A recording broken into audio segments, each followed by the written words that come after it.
Aloha, this is Sean Marlin coming to you from Hawaii. We're going to do a quick video. It's based on our last project. So it was the Proxy Example project. The point of this video is to show you, we're developing the different state pipe services in different projects, but what if you want to actually host them all in one service? So it's actually really simple. So, by the way, there was a breaking change since the last video was published. So you're going to have to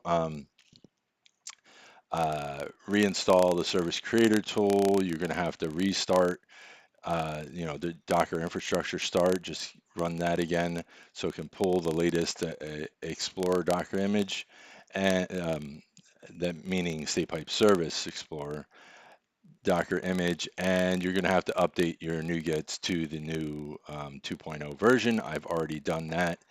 Um, and then rebuild, of course. So, but getting back to the point here.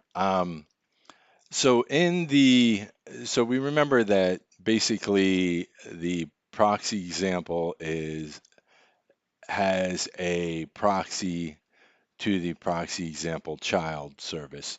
So, and we can see that right here. This is the proxy, but what we want to do is we want to go in here to default service configuration. And we talked about this where it added the proxy to your default, to your proxy list for the child. And that's right here. And you can tell that it's for the child because you created a moniker and you can go to that definition and you'll see it's the child, right? So let's go back. Um, the second parameter here is tells you what type of proxy type it is. And it defaults to remote service, assuming you're going to be deploying these as individual services. But if we go to that definition, it's going to pull that up. There are three choices. There's a remote service, which there's a local service, and then there's a local service with remote access. So the difference between these two is that a local service will not present the interface so you can interact with it remotely. That doesn't make for a very good demo. So we're going to go with local service with remote access. So we just go in here and we change this to local service with remote access, and we'll just rebuild that. Now, there's one more thing we have to do. Because we do have a remote access, our start script, well, it's still going to try and start a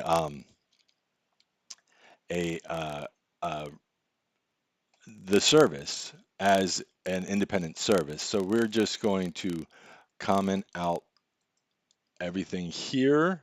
We're going to do Alt and all the way down to line 32 there, and we're going to put the comment.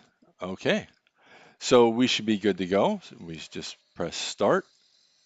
Okay, and let me close all of this other stuff that you don't need to see out. And I'll bring that over here.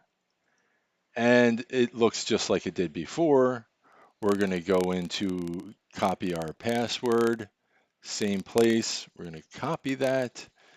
We're going to go back to those. We're going to launch, we're going to connect to those. I'm just going fast here.